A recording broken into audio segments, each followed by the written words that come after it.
Quran Surah Al-Baqarah ayat 158 tentang sa'i antara Safa dan Marwah.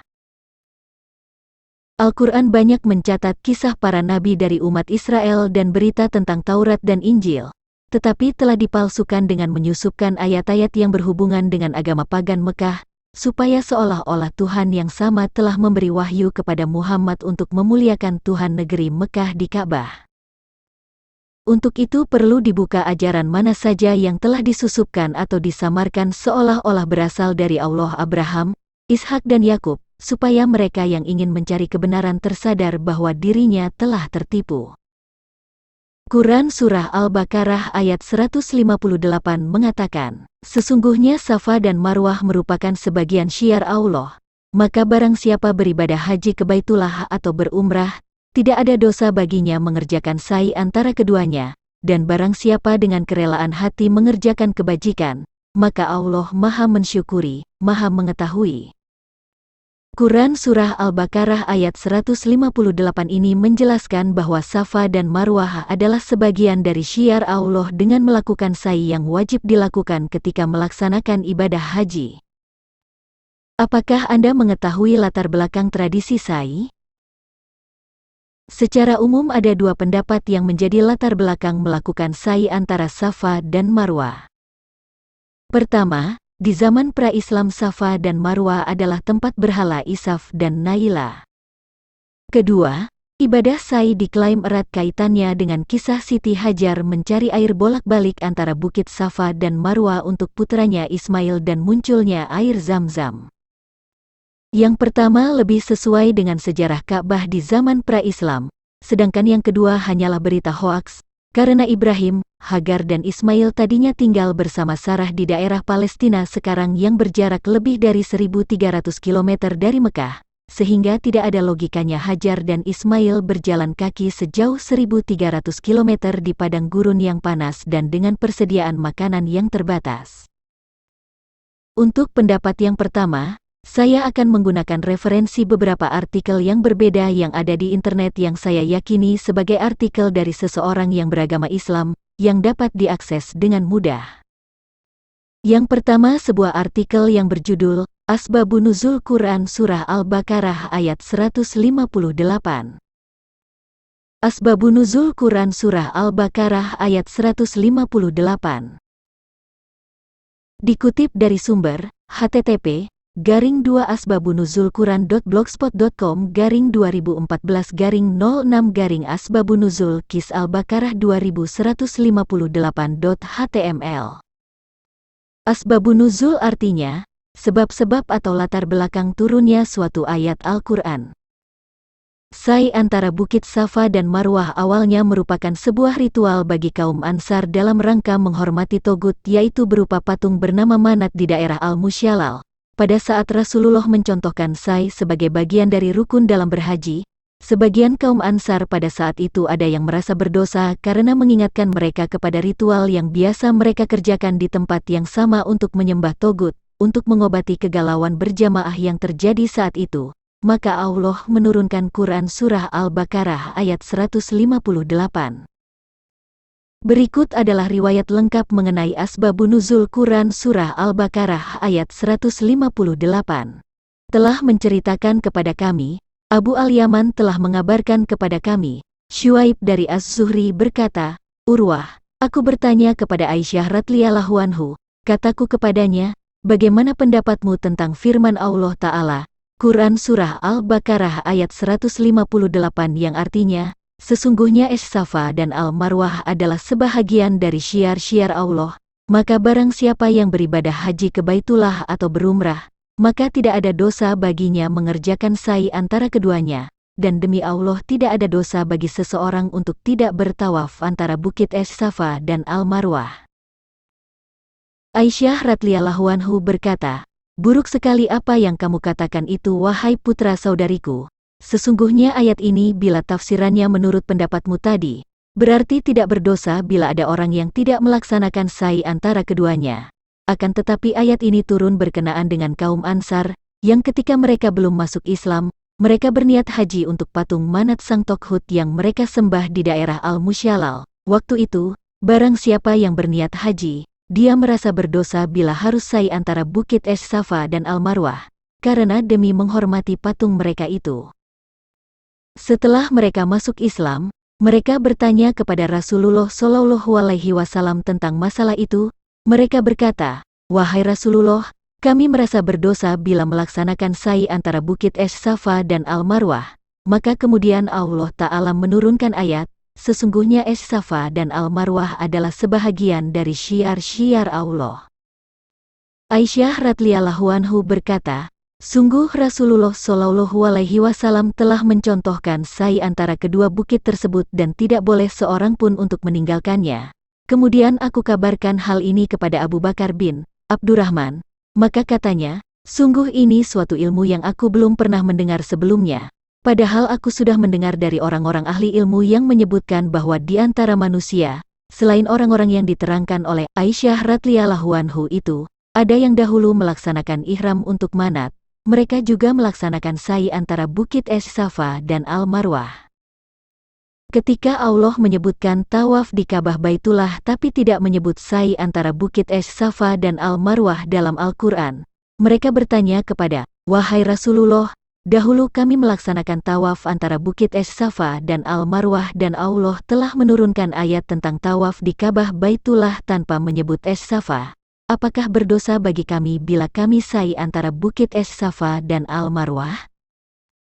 Maka Allah Ta'ala menurunkan ayat, "Sesungguhnya Es Safa dan Al-Marwah adalah sebahagian dari syiar Allah."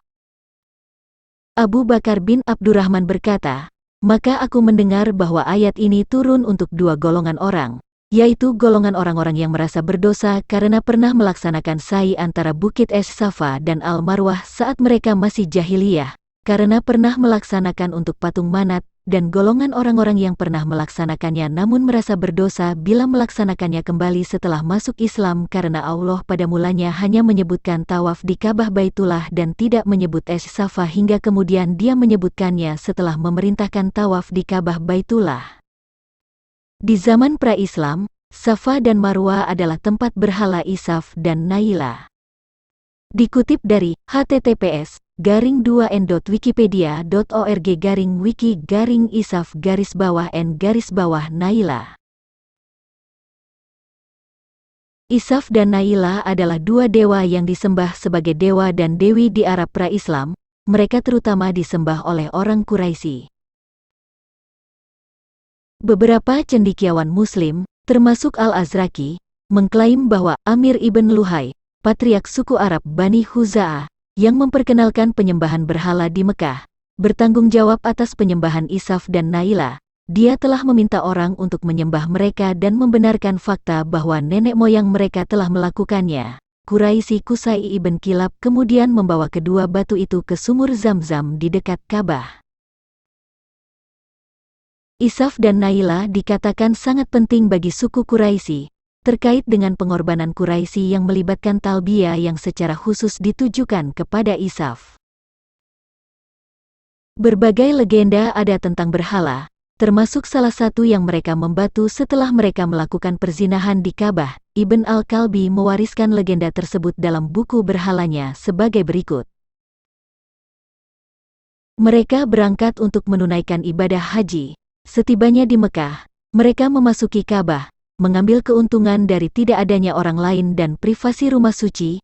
Isaf melakukan perzinahan dengannya di tempat suci. Kemudian mereka berubah menjadi batu, menjadi dua berhala. Menurut tradisi sejarawan lokal Mekah Al-Azraqi, insiden itu terjadi pada saat suku Arab Jurhum memerintah Mekah. Kedua batu itu kemudian dikeluarkan dari Ka'bah dan diletakkan di atas Bukit Al-Safa dan Al-Marwah, agar masyarakat diberi peringatan. Seiring berjalannya waktu, mereka kemudian dihormati sebagai berhala. Setelah Muslim merebut kota itu pada Januari tahun 630, kedua patung batu itu dihancurkan. Aziz Al-Asmeh percaya bahwa Isaf dan Naila mungkin adalah dewa-dewa asli Quraisy yang dibawa oleh mereka dari wilayah mereka yang dulu ke Mekah, dan disembah terus-menerus di sepanjang dewa-dewa yang kuat di Mekah, termasuk Al-Uzza. Tradisi sa'i di zaman pra-Islam adalah untuk menghormati dua berhala, yang kemudian dilanjutkan oleh agama Islam untuk melakukan syiar Allah. Oleh karena itu, supaya orang-orang tidak ragu melakukannya, maka turunlah Quran Surah Al-Baqarah ayat 158 untuk membenarkan melakukan sa'i di antara kedua bukit itu. Beberapa pendapat lain yang mengatakan sebab turunnya Quran Surah Al-Baqarah ayat 158, yaitu menurut riwayat Bukhari, Asim bin Sulaiman bertanya kepada Anas tentang Safa dan Marwah. Anas bercerita, kami mengetahui bahwa Safa dan Marwah itu adalah tempat beribadat di masa jahiliyah karena di sana terdapat dua berhala yang bernama Usaf dan Nailah. Orang-orang pada masa jahiliyah mengusap kedua berhala itu dengan tangannya. Setelah datang Islam, kami tidak mau lagi mengerjakan itu di sana karena kami menganggapnya sebagai perbuatan jahiliyah. Maka turunlah Quran Surah Al-Baqarah ayat 158 ini untuk membenarkan melakukan sa'i antara Safa dan Marwah. Imam Bukhari, Imam Muslim dan yang lainnya meriwayatkan dari Urwah, dia berkata, saya katakan kepada Aisyah istri Nabi SAW, perhatikanlah firman Allah ayat 158, saya kira tidak ada dosa bagi orang yang tidak melakukan sa'i di antara keduanya. Maka Aisyah berkata, buruk sekali yang kamu katakan itu wahai anak saudariku, seandainya makna ayat itu seperti yang engkau pahami, maka artinya, tidak ada dosa baginya untuk tidak melakukan sa'i di antara keduanya. Akan tetapi ayat itu turun karena orang Ansar belum masuk Islam, melakukan sa'i di antara keduanya sambil menyebut-nyebut nama patung Manat sebagai sebuah prosesi ritual. Setelah masuk Islam, mereka merasa keberatan untuk melakukan sa'i antara Safa dan Marwah. Maka mereka bertanya kepada Rasulullah, ya Rasulullah, sesungguhnya kami tidak suka untuk melakukan sa'i antara Safa dan Marwah pada masa jahiliyah. Maka Allah menurunkan ayat ini.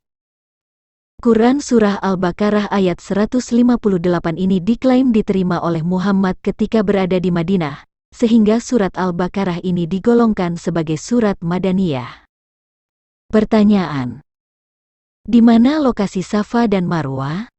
Safa adalah gunung kecil yang terletak di bagian bawah Gunung Abu Qubais, sekitar 130 meter tenggara Ka'bah, yang merupakan awal dari sa'i. Adapun Marwah, itu juga merupakan gunung kecil dari batu putih, terletak 300 meter di timur laut Ka'bah dan terhubung ke Gunung Qoikan, menandai akhir sa'i. Di mana keberadaan Muhammad menerima ayat ini?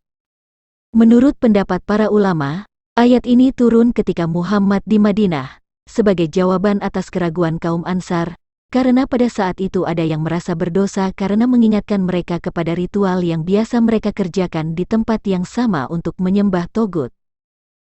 Kaum Ansar adalah orang-orang yang tinggal di Madinah, yaitu suatu kaum yang menerima hijrah Nabi Muhammad dari Makkah menuju Madinah. Kalau kita menganalisa ke zaman Muhammad atau antara tahun 622 sampai 632 Masehi, jarak antara Madinah ke Mekah ada sekitar 320 km. Jika ditempuh dengan berjalan kaki melalui gurun berbatu dan kering akan memakan waktu sekitar 2 minggu dan tentu harus membawa makanan dan minuman, sebab sepanjang jalan belum tentu ada rumah makan dan penginapan. Di Mekah, di sekitar Ka'bah pun belum ada tempat penginapan seperti sekarang yang tersedia makanan dan minuman selama melakukan ibadah haji. Sehingga turunnya Quran Surah Al-Baqarah ayat 158 ini akan menjadi pertanyaan bagi mereka yang mau berpikir dengan kritis. Sejak Muhammad hijrah ke Madinah hingga meninggal pun tetap di Madinah, dan ketika itu antara Madinah dan Mekah adalah dua daerah yang berjauhan dan bermusuhan, sehingga tidak ada bukti atau dasar yang logis jika Muhammad menerima wahyu untuk melakukan sa'i di Safa dan Marwah. Kalau memang benar Muhammad menerima wahyu untuk memuliakan Tuhan negeri Mekah pemilik Ka'bah, seharusnya Muhammad tinggal di sekitar Ka'bah untuk membangunnya, sebab ia diutus untuk memuliakan Allah SWT di Ka'bah. Dari latar belakang turunnya Quran Surah Al-Baqarah ayat 158 ini adalah ayat pembenaran melakukan tradisi pagan untuk memuliakan Tuhan-Tuhan mereka di zaman jahiliyah. Dan ini jelas-jelas tidak sesuai dengan perintah ayat lainnya yang beriman kepada Taurat dan Injil dan memuliakan Tuhan yang sama dengan Tuhan ahli kitab.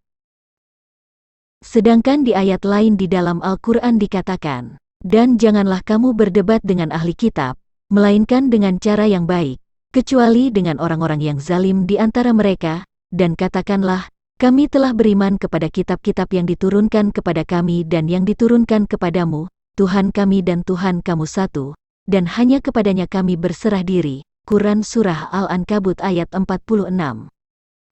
Dan ini, kitab yang telah kami turunkan dengan penuh berkah, membenarkan kitab-kitab yang sebelumnya dan agar engkau memberi peringatan kepada Ummul Qura dan orang-orang yang ada di sekitarnya. Orang-orang yang beriman kepada kehidupan akhirat tentu beriman kepadanya, dan mereka selalu memelihara salatnya. Quran Surah Al-An'am ayat 92. Dan sebelum itu telah ada kitab Musa sebagai petunjuk dan rahmat, dan Al-Quran ini adalah kitab yang membenarkannya dalam bahasa Arab untuk memberi peringatan kepada orang-orang yang zalim dan memberi kabar gembira kepada orang-orang yang berbuat baik. Quran Surah Al-Ahqaf ayat 12. Apakah agama Islam sekarang ini beriman kepada kitab-kitab yang diturunkan kepada ahli kitab yaitu Taurat dan Injil? Apakah agama Islam yang sekarang memuliakan Tuhan yang dimuliakan oleh umat sebelumnya, yaitu Tuhan YHWH yang kemudian dikenal dengan nama Yesus atau Isa Al-Masih?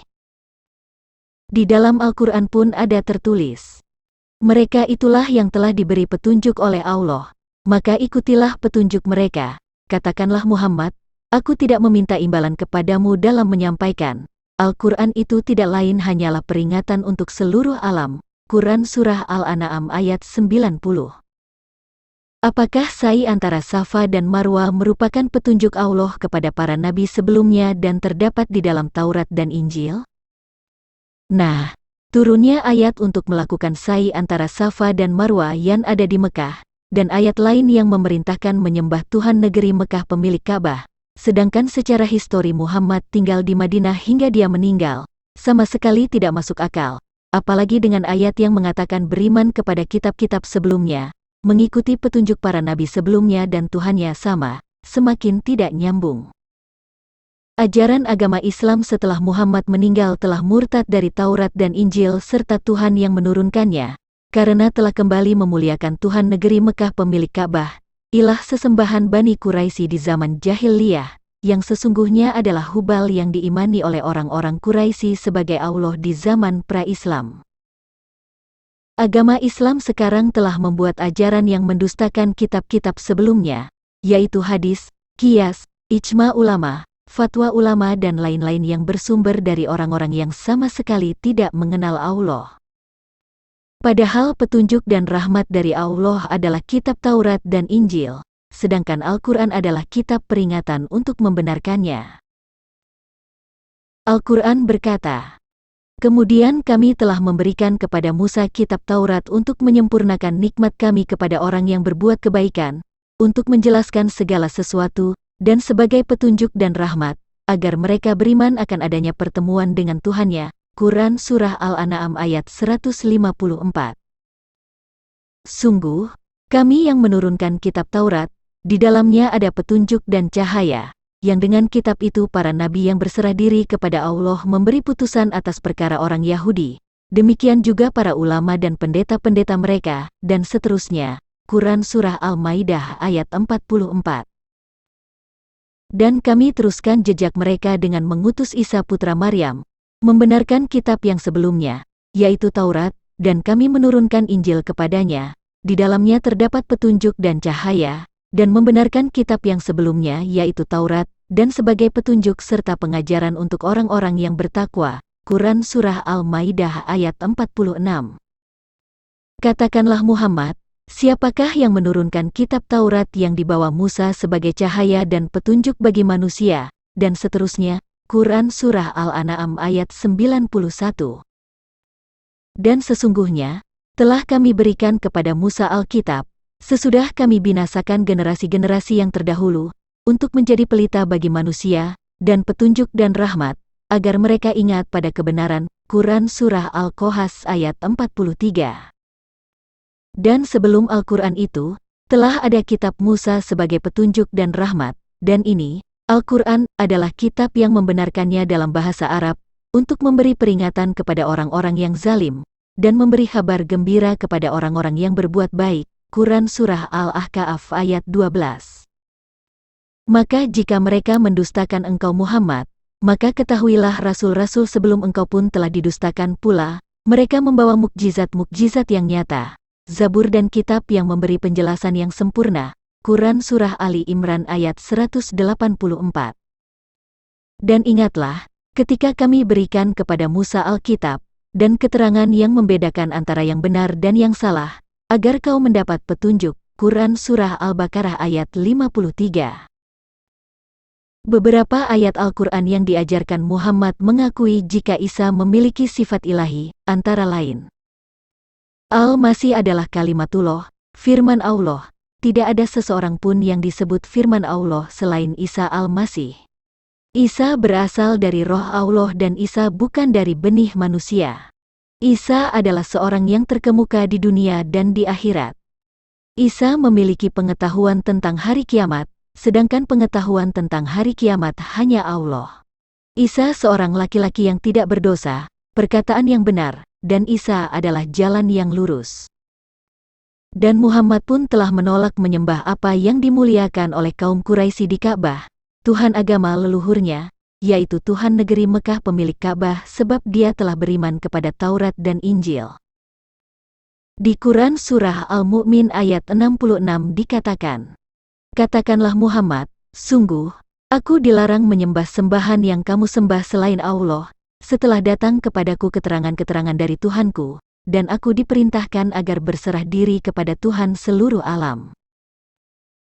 Maksud dari keterangan-keterangan dari Tuhanku adalah petunjuk yang ada di dalam Taurat dan Injil.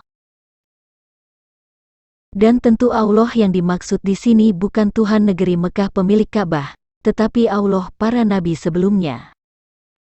Di Quran Surah Al-An'am ayat 56 dikatakan, "Katakanlah Muhammad, aku dilarang menyembah Tuhan-Tuhan yang kamu sembah selain Allah.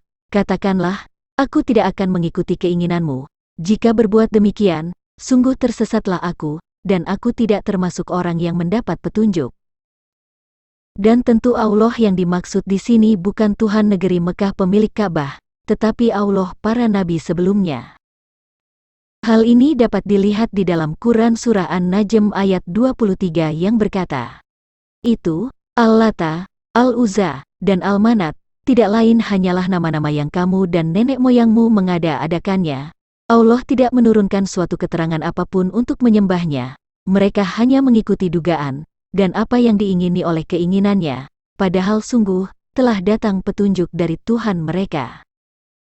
Allah yang dimaksud di ayat ini bukan Tuhan negeri Mekah pemilik Ka'bah yaitu Hubal, tetapi Tuhan para nabi dari umat Israel yang menurunkan Taurat dan Injil, Allah Israel. Dan agama Tauhid yang disebut di dalam Al-Quran adalah agama pengikut Isa Al-Masih, yaitu Kristen, dan yang disebut Muslim adalah agama yang mengikuti Taurat dan pengikut Isa, bukan penyembah Tuhan negeri Mekah pemilik Ka'bah, ilah pagan Bani Quraisy.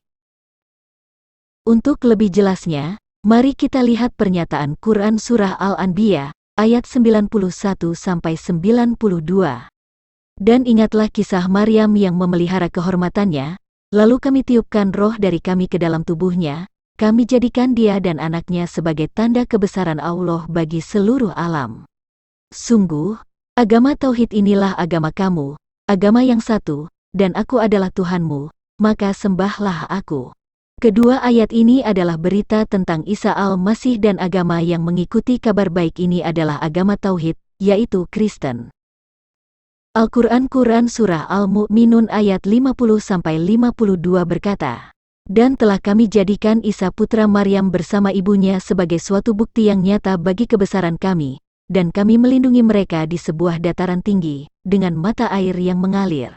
Allah berfirman, "Wahai para rasul, makanlah dari makanan yang baik-baik dan kerjakanlah kebajikan, sungguh, aku maha mengetahui apa yang kamu kerjakan. Dan sungguh, agama Tauhid inilah agama kamu, agama yang satu dan aku adalah Tuhanmu, maka bertakwalah kepadaku." Ketiga ayat ini juga adalah berita tentang Isa Al-Masih dan agama yang mengikuti kabar baik ini disebut agama Tauhid, yaitu Kristen. Bukankah agama Tauhid yang dimaksud di Quran Surah Al-Anbiya ayat 92, Quran Surah Al-Mu'minun ayat 52 adalah agama yang memberitakan kelahiran Isa Al-Masih sebagai tanda bagi seluruh alam? Lalu, Dari mana asal-usul perintah di Quran Surah Al-Baqarah ayat 158 untuk melakukan sa'i antara Safa dan Marwah yang sebenarnya adalah syiar agama pagan, Tuhan negeri Mekah pemilik Ka'bah? Bagaimana logikanya Muhammad mengajarkan Quran Surah Al-Baqarah ayat 158 dan mencontohkan sa'i antara Safa dan Marwah, sedangkan Muhammad saja dari sejak hijrah ke Madinah hingga dia meninggal dia menetap di Madinah?